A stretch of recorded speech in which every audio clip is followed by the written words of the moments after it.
আজকের এই দিনে আমি হয়তো ঘরের মধ্যে থাকতাম, কারণ আমার আজ যাওয়ার কথা ছিল বাড়ির মধ্যে। আজকের টিকিটটা ক্যান্সেল করে কাল করা হয়েছে, তাই এখন বিকেলে আইসি ঘুরতে। আর এসেই তো প্রচণ্ড হাওয়া উঠতেছে, জানো তো। এমনি তো পাহাড়ের মধ্যে, তারপর আবার এত হাওয়া। দেখতে পারছো আমি কত উঁচুর মধ্যে আছি, সম্পূর্ণ কোয়ার্টারটাই কিন্তু দেখা যাচ্ছে। আমার দিদিও কিন্তু এই দিকেই থাকে আর কি, তাই ভাবলাম ওকে নিয়ে ঘুরতে আসি। আর সে তো যে অবস্থা হয়ে গেছে, আমরা এত তুফানের মধ্যে পড়ে গেছি।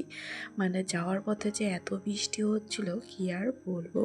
তো যাই হোক, এদিকে রেডি হয়ে এখন যাব কাকা শ্বশুরের ঘরে আর কি। আমাকে আবার জিজু দিয়ে আসবে ওদের বাড়িতে। কাল যেহেতু চলে যাব, তাই আজ ওদের বাড়িতে যাইতে বলেছে আর কি। তো আমার মাম্মাম তো এসে অনেকটাই খুশি। তো কাল তো আর ভিডিও করতে পারিনি, তো আজ যেহেতু চলে যাব, তাই আবারও কিন্তু শুরু করে দিলাম। ঘড়ি কাটায় বলতে এখন আর কি 3টার মতন বাজে। ট্রেনটা হইলো 4টা, 4:30টার দিকে।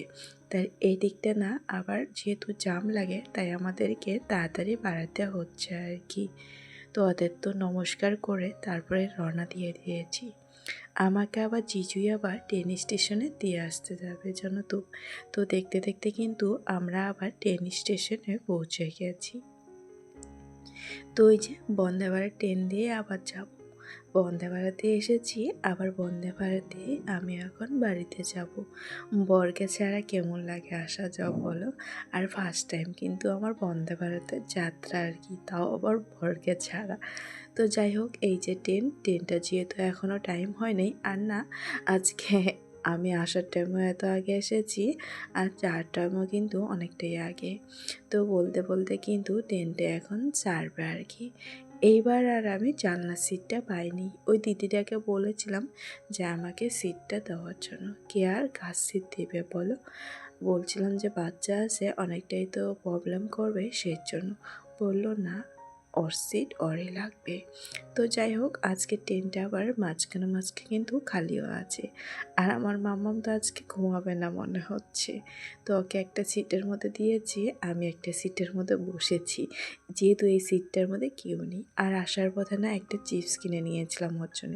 আমি জানি ও দুষ্টামি করবে, সেজন্য। তো এই যে চিপসের প্যাকেটটা কিন্তু ওকে খুলে দিয়েছি। ও এদিকে তাও চুপচাপ করে আছে।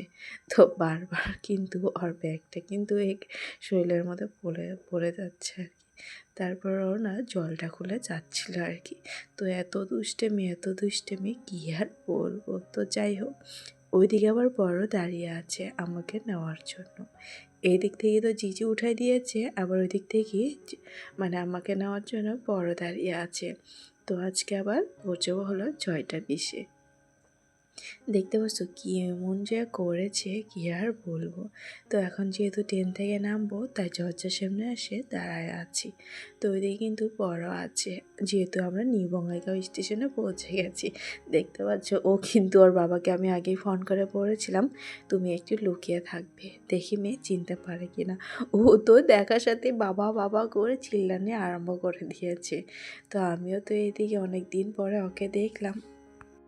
আর কিন্তু আমি একাই আসবো জন্য সবাই কিন্তু অনেক টেনশন করতেছিল। আর ট্রেন থেকে নামার সাথে কিন্তু আমি সবাইকে ফোন করে দিয়েছি যে আমি পৌঁছে গেছি।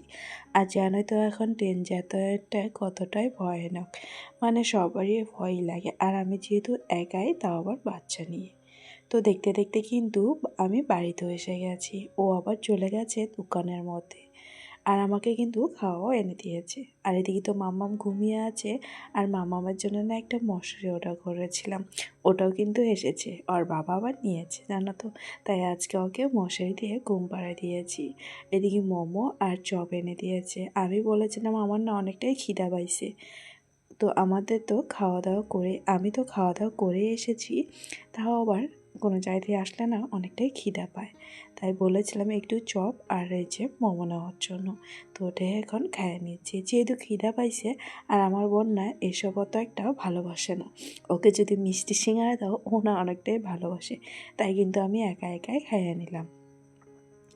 তো একটু স্যুপটাও খেয়ে নিচ্ছি। জানো তো আমাদের এদিকে আবার মোমোর সাথে কিন্তু স্যুপও দেয়। তো যাই হোক, এখন আবার ব্যাগগুলো গুছিয়ে নিব। আর কোনো জায়গা থেকে আসলে না এত শরীরটা খারাপ করে কি আর করব। এখন যেহেতু মেয়ে আছে, কাল তো করতে পারবো না। আমি না এখন না কাল জিনিসটা ছেড়ে দিয়েছি। যখন যখন যেটা করতে হয় তখন সেটাই করি। কারণ কালকে কি হবে, কালকে করতে পারবো কি না সেটার আশায় আর থাকি না। যখন এটা তখনই করি। আর আমার মাম্মাম না এইবার অনেকটাই গিফট পেয়েছে, সাথে কিন্তু আমিও পেয়েছি। আমার বড় কিন্তু পেয়েছে আর কি। তো এই নাইটিটা কিন্তু আমার কাকি শাশুড়ি দিয়েছে। আরও কয়েকটা শাড়ি পেয়েছি, সেটা কিন্তু রেখে আইছি, যেহেতু আমার ট্রলির মধ্যে মানে স্পেস কম ছিল আর কি। তো দিদির বাড়িতে আবার রাখিয়েছি, যখন যাবো আবার নিয়ে আসবো। জানো তো এক এক করে সব জিনিসগুলো বার করছি, এইসব তো ধুয়ে দিতে হবে। আর কয়েকটা জিনিসপত্র না আমি ধুয়ে এনেছি আর কি, সেটা ধোয়ানো হবে না। তো এই জুতাটাও কিন্তু দিয়েছে আর কি আর মেশো। তারপর এই যে একটা জামা দেখলাম সেটাও কিন্তু। আর আমি একটা শাড়ি পেয়েছি, জানো তো শাড়িটা যে এত ভালো লাগছে কি আর বলবো। তো এই যে এখন মাম্মামের জিনিসগুলো সমস্ত জিনিস আবার গুছিয়ে রেখে দিচ্ছি।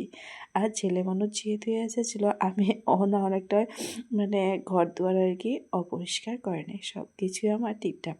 আমি যেমনভাবে গুছিয়ে গেছিলাম তেমনভাবে, শুধু ও বিছনার চাদরটা আজকে ধুয়ে দিয়েছে। আর যেহেতু মেয়ে আসবে তাই আগে থেকে ও পরিষ্কার জিনিসটা করে রাখছে। তো আজকের ভিডিওটা এই পর্যন্তই। কেমন লাগলো অবশ্যই জানিয়ে দিও। টাটা।